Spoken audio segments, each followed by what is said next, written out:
Hello,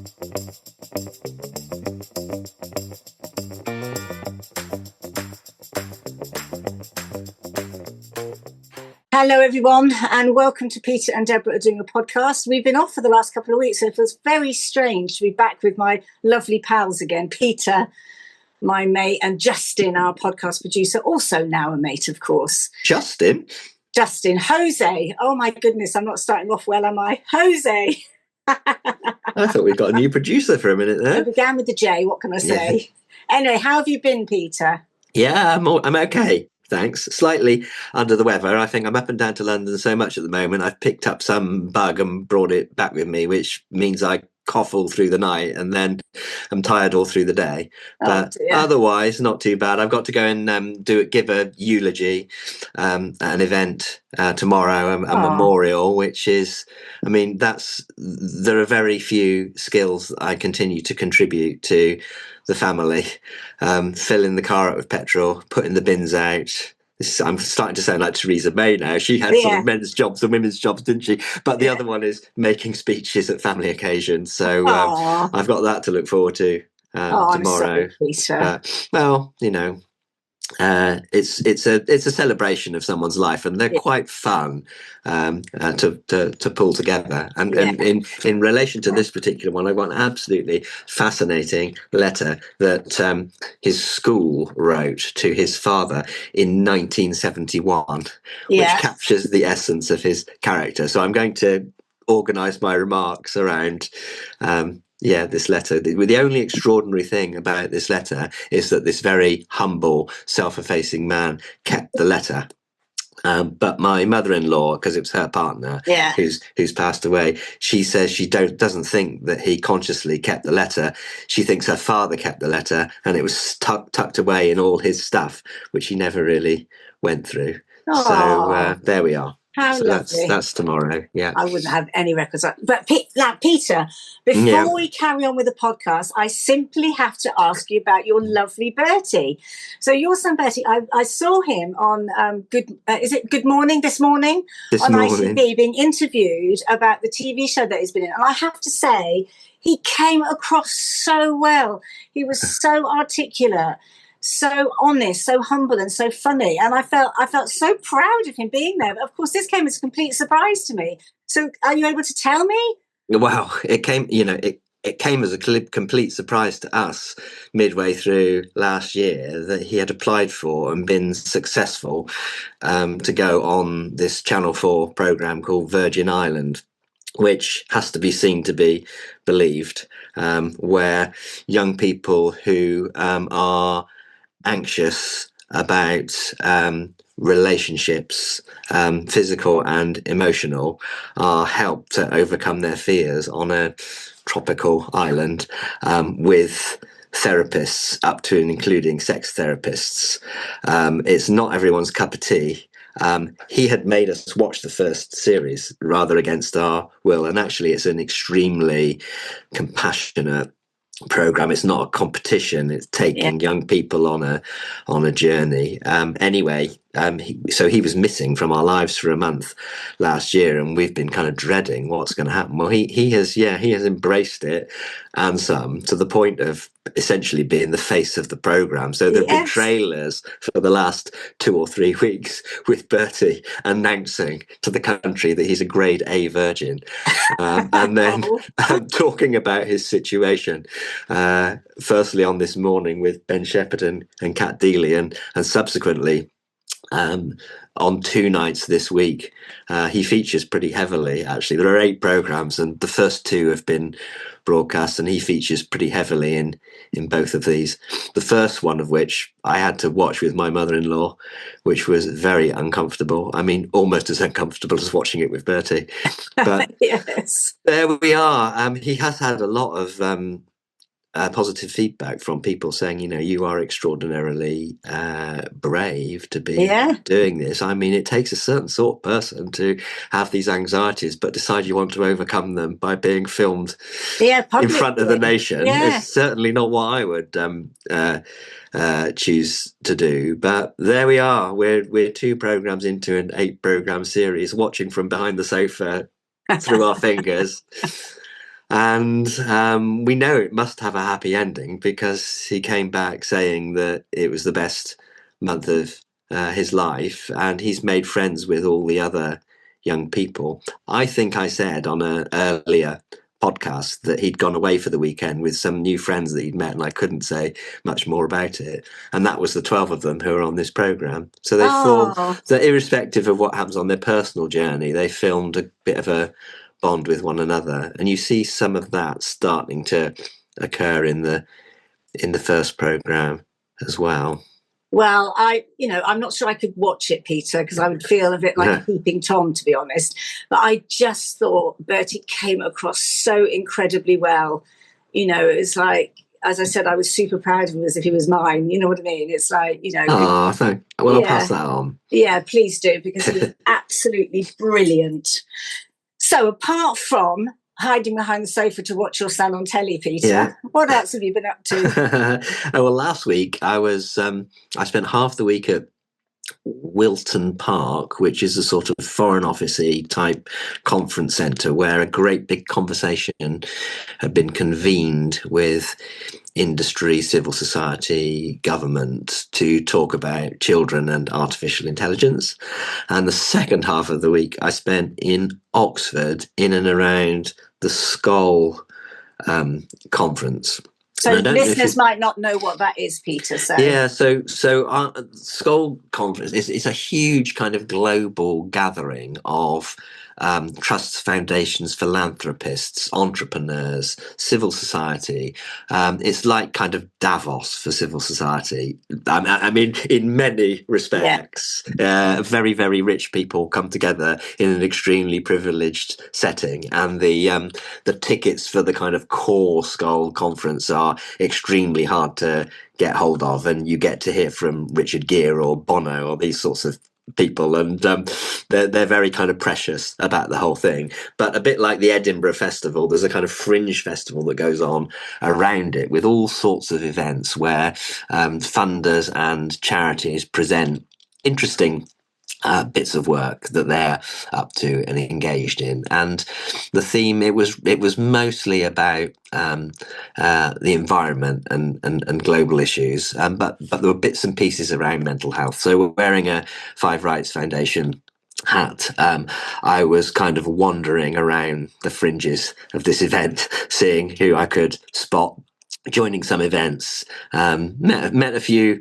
familiar faces in one or two events and one or two cafes. But I don't know if you've ever been to it. It provokes mixed feelings, I think. Why?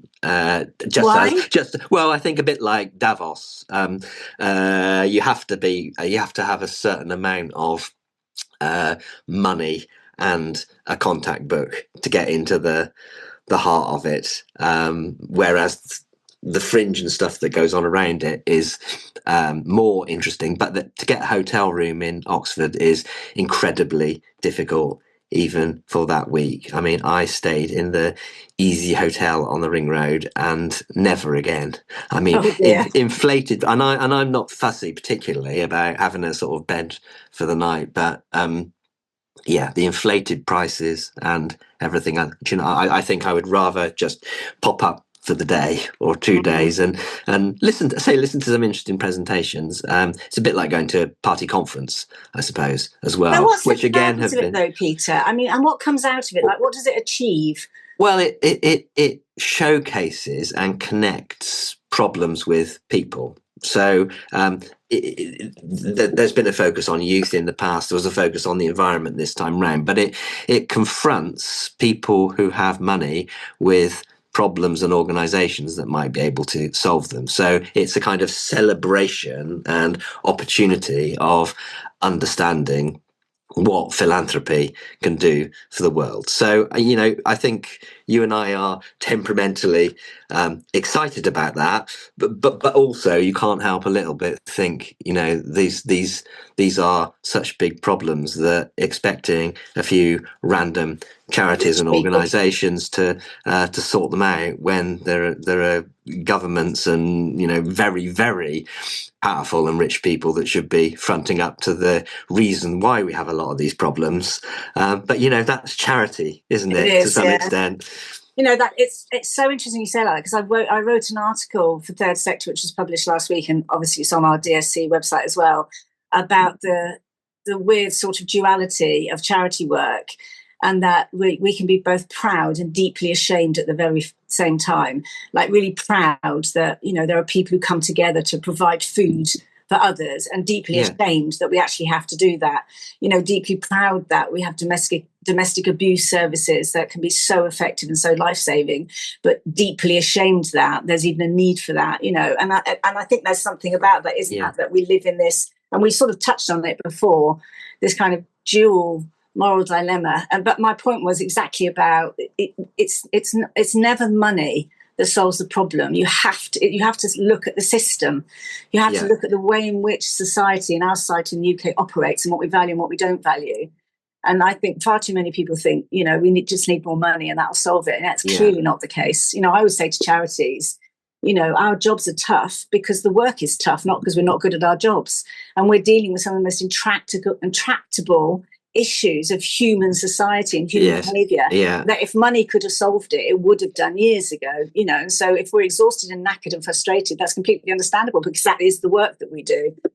And to give credit to some of the presentations that I went to in and around Skoll. I wasn't in Skoll myself, so I was in the fringe. There's 2 fringe festivals. One of them's called Marmalade, and went to quite a few of the Marmalade events. There was some fantastically thorough expert research allied to the passion and commitment of charities, and so another thing that you get out of it just by being in that space is that kind of fusion of very clever people and very passionate people working out how to do things and discuss with one another how they might be taken to scale and how they might inspire others. So actually, as I talk about it, I feel rather better about it than I did when I was leaving my godforsaken hotel room early and thinking suffering for my art. I know a bit like Antipy, isn't it? There are lots of connections that are made on an individual level, but I just worry about all of these things, as well intentioned as they are. They never seem to have any impact on the issues that we're here to address. It's the same with COP, for the various COP conferences, isn't it? It's like there's all lots of good words and lots of words, and we'll all sign agreements or whatever, and then you actually see that nothing much changes. So it's just we can't give up, Peter. No, of course we can't give up. And the reality is, change can sometimes feel dramatic, but actually it's usually a result of decades and decades and decades of campaigning and pressuring and questioning and researching and behind the scenes, in your face, all of those things. So I've always got hope, Peter, that things will change. And in fact, you might not feel like it at the moment, but the world is definitely overall richer, healthier, and living longer now than it was 50, 100, 150 years ago. So we are moving in the right direction, but with fits and starts, obviously. An increasingly sort of polarised sense of haves and have-nots. Yes, exactly. Which brings me to Peter. So I don't know if you saw, but Dame Julia Unwin, who's the new chair of the Charity Commission, gave a speech at the Trustee Exchange Conference run by Civil Society Media yesterday. I missed the actual speech because I gave the closing keynote and I arrived, a little bit later. But obviously it's been written up about. And what really struck me about it was she talked about the fact that only 6%, in this piece of research the Commission's done, only 6% of trustees said they got their role through open application, which means 94% of trustees were mates of mates or tapped on the shoulder or, approached to join. And I think and she said, obviously, that's not good. It's not healthy for the sector because we don't get, the range of voices that we need in order to, run really successful charities. But it just really struck me at the time. I thought it was worth exploring. Why does that happen? Why are there so few that actually advertise? And I was thinking about, so if you think about major big brand charities like NSPCC, RSPCA, all those kinds of charities, my sense is that they don't find it particularly difficult to attract trustees. And so therefore, although I suspect they also do the tap on the shoulder stuff, whereas smaller charities, particularly local ones, find it very difficult to attract trustees. And so you're much more likely to get, can you please come and be a trustee on my charity that I'm running that's very small. And so it's like, if you just look at the stats, you think, gosh, that's shocking. But when you start to think about, well, what are the reasons why? Actually, you can understand to a great extent why there are so many charities who have mates as trustees. Anyway, I just wondered what you thought about it. Yeah. I did read Julia's speech, which is on the gov.uk website, and she suggests that some of this is because not enough of us talk up what a fantastically rewarding experience it is to be a trustee. And she quotes some research which says 8 to 10 trustees would recommend being a trustee to others, and the vast majority are, quotes, immensely positive, unquotes, about their experience, and yet we mostly talk about the accountabilities, the responsibilities, the fact that you don't get paid, the time it takes, the agony, the responsibility, semi-humorous posts about chief executives who are being driven to an early grave because their trustees aren't talking to one another or aren't reading the papers and all of this stuff, and it all happens. So that's that must be part of it. We went through phases at the NSPCC. So I in principle, having adverts for these posts and encouraging a wide range of people to apply must be desirable. And one of the very best things we did was to purposefully recruit young trustees and say we were especially interested in 18 to 24-year-olds to join the board, and the marketing and the way in which the adverts were written and the whole recruitment process was very focused on that cadre of people. And we work with the youth sector and people like the Diana Award to make this opportunity available, and we got a fantastic array of people through that, but we also put quite a lot of emphasis for a fair while on people who knew and understood and appreciated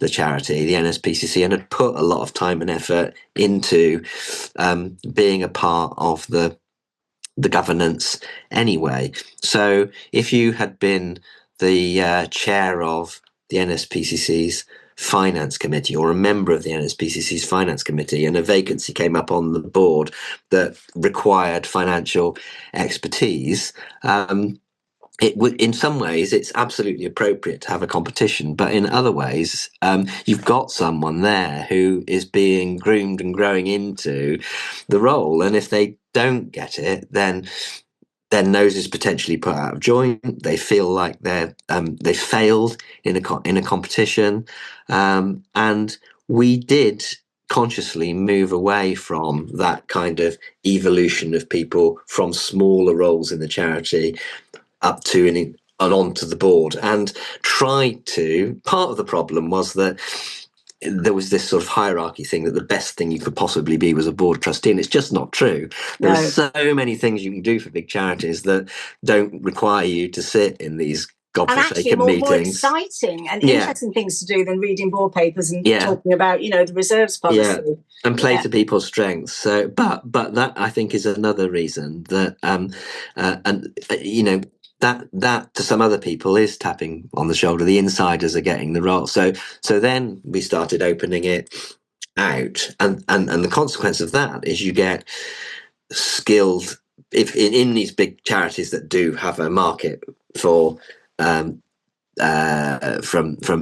beyond, if you do your search well, you do get people who with very interesting skills but don't necessarily understand or appreciate the culture of the charity. Now, you might argue that's a positive thing, and it's all, if it's all got too cozy, we need to kind of break it apart. But at the same time, the long-standing supporters see these people arriving onto the trustee board and say, well, they know nothing about children. What do they know about our world? Who's this person to suddenly swan in and take decisions about what this charity should be doing when I've been giving my time and my money for 30 years? Yeah.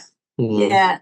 Well, it's actually quite interesting because, I find the whole subject anyway, as you know, about governance and trusteeship really, really fascinating. But so at DSC, we've always advertised, and there was only one period of time where we asked people to be trustees, and that's when we had a little bit of a board crisis, and so I had to reach out very quickly and find 6 people to become trustees. But that was an aberrant, that was absolutely not normal. We've always advertised. And what we found was, in the early days when we were advertising that very typical way, understands charity accounts, understands about governance, experience at a senior level on X, Y, Z. And so what we got was the sort of people you'd expect to get, with that kind of experience. So social economically very comfortable, very well educated, very successful in their careers, etc. But what happened was that tended to lead to a bit of groupthink, because even though they all thought they were different, I remember going to a board, I won't say which charity it was hilarious, but during the times when the Charity Commission used to occasionally go and randomly inspect charities, and they'd had this random inspection from the Commission.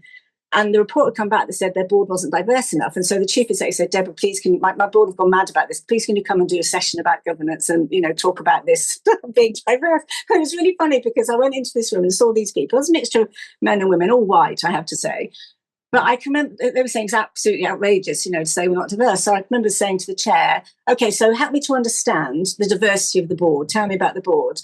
And he said, well, that one's an accountant, that one's a teacher, that one's a professor, that one used to be a general, and I was literally trying not to weep with laughter about, that's not diverse, my darling, that's professionals just with different jobs.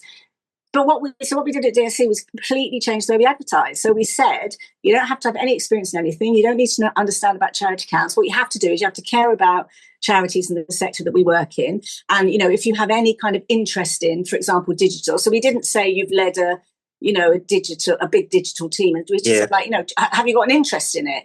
Do you know about AI and social media? And what we got was the most fantastic applicants, because people who would never normally have considered a role that talked about you have to know about this, you've got to be senior.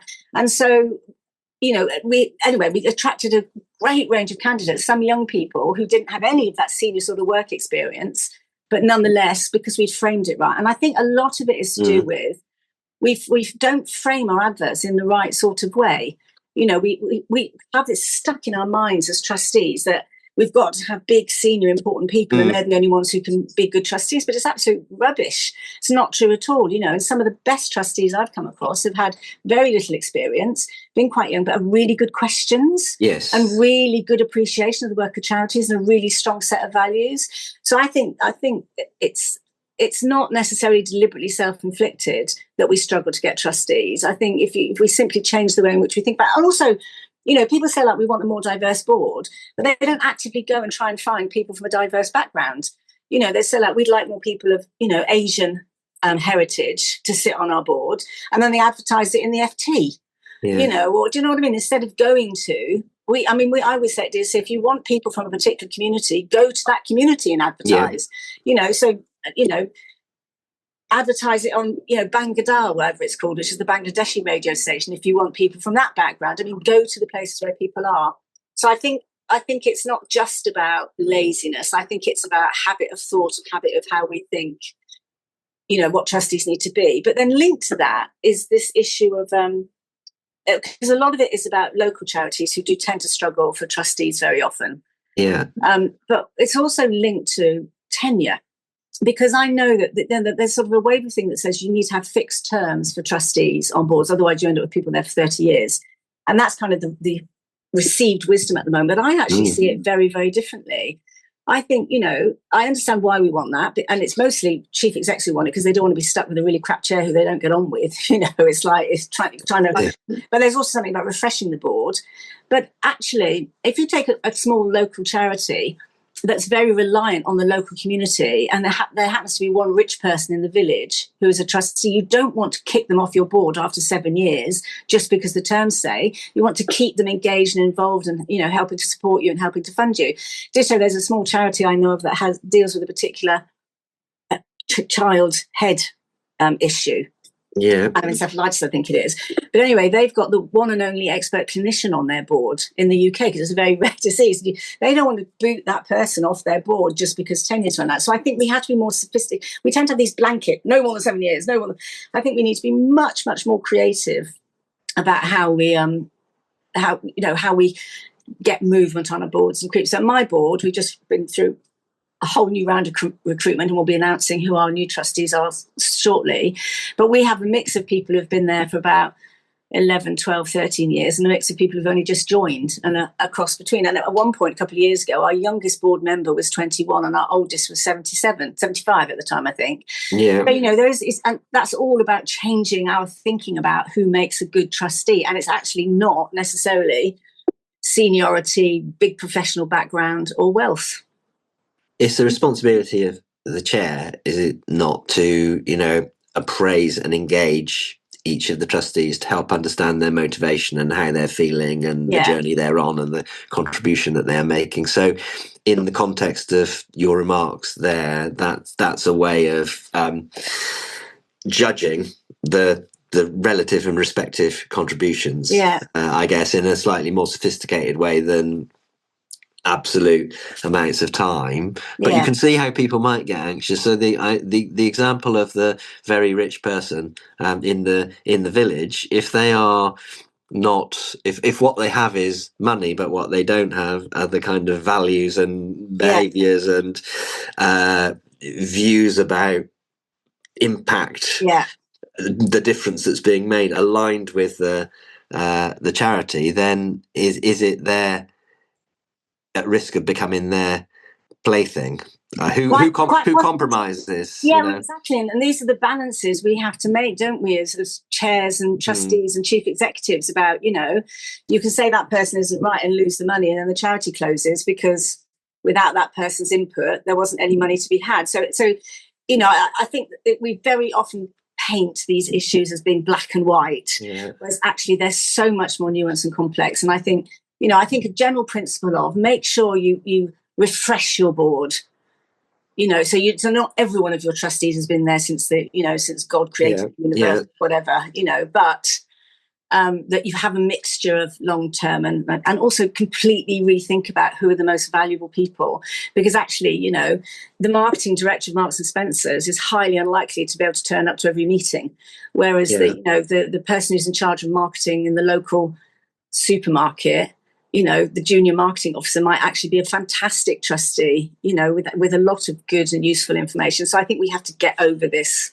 Yeah, I mean, that issue of engaging people of working age is a challenge, isn't it? And certainly if you look back 25, 30 years, lots of the people who were trustees of charities were people who were not in paid employment. Still true. But had the time, and that has implications for the timings and the regularity of meetings, which we were just sort of beginning to grapple with and have to face up to a bit better, I think, at the NSPCC, because I really enjoyed having people who were doing.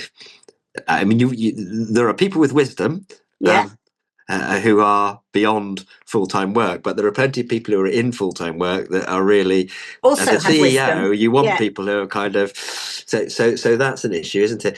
Just thinking again about those 18 to 24-year-olds, I think because we were really deliberative about how we wanted them to contribute, we did, in the end we appointed 2 rather than 1, so that that 18 to 24-year-old wasn't pigeonholed as you're the young person. Every time there's something to do, what do you think as the young person, like the accountant? What do you think as the money person? So that was good. But also I think we were very careful about the induction, and there was it was acknowledged that these people will take a bit of time to play themselves in and understand how to be part of the team. And there was a sort of generosity of spirit that perhaps we don't always give to people who are older or are just another person who's thrown into the organisation, and we expect them to be brilliant from the first moment. So induction, really good induction, is more likely to.